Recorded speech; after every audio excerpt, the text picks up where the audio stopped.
idai babu iwoke san o ye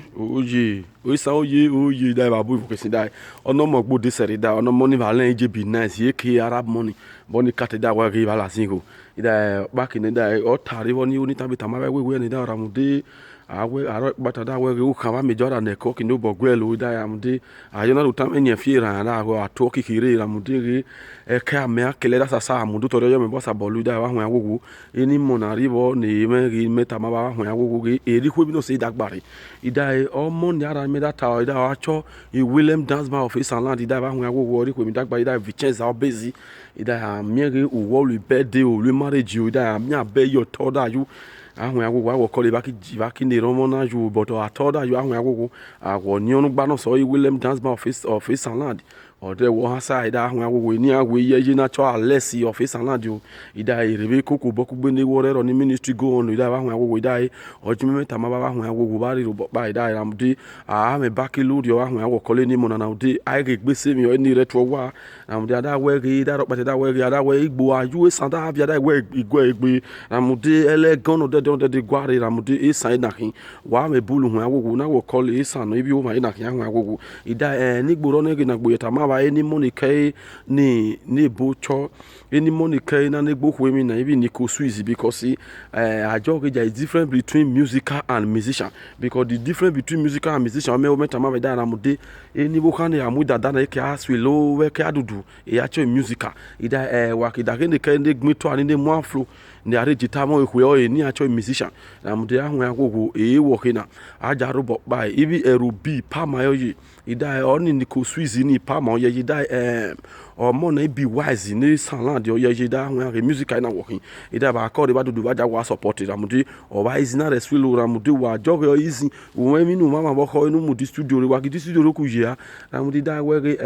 wa jogo ohun abegbo sabo zepo wa ki di public re ebo ku je ebo ara mude ebo nu zewe koko wa de we bo re sabo zo na mude o ki o ba easy na mude ada we kisha do te ko wo ba yi school na mude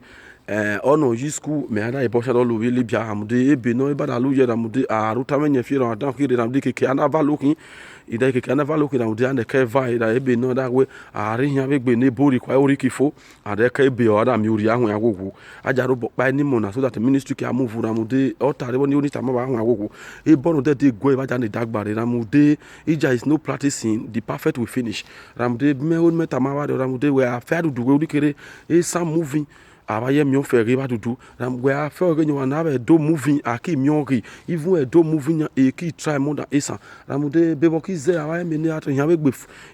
o re be ki yan be gbe bebo ki ze ramude be ze me da ho mete na ma wa we a fe re ni e bini moving e munebo ne bi no li wudu huere atobe bo no se but esanya abaye mi o se fere ilo esa abaye mi o fere bebo ze ramude e bo ri won asa bolo but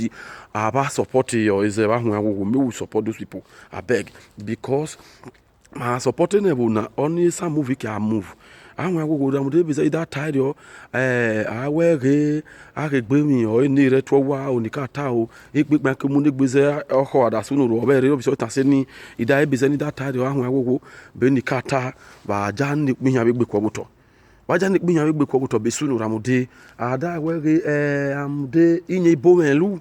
o ya nilu o are fe wa amude I penny buy o kamunu o ahon dit about to pa lo ebe no ramude ibo ye mi fe abegbe wo are fe obu wa o ebe no e bada luje ade hun agogo ramude ni mi yan begbe na ne ko obuto ramude wa bun wa o da kere o boys o kun o kere na de ne mi o bo hun agogo o ma pa ma ko no wo ye ni ko obo ramude yan begbe iyan ibo melu o mo na ri parafet obu wa ni meni re obo se me o wa de be we ri ahun agogo because we are fe o da kere da body parafet obu wa hun agogo kan be ju mi ramude o mo na ri parafet obu wa ni meni re se me wo fun kan da e be say that abete no tan na hun agogo na tabe na wo tai na wo hin aramude awere adami ro ge bia ramude we akifo ege onebo na kije na nyaramude afo ge nebo ni fana e me bere ni ma lo mi yaramude ajo ge afe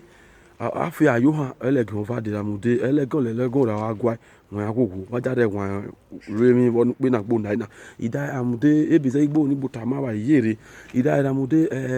wa mi o mi no sabolu da mi comedy won sabolu mi lu wa saboso o abi drama won sabo art won agogo ni ko mi ni se dan dagbare wa wo lo am fi online adi dare na mu de awon agogo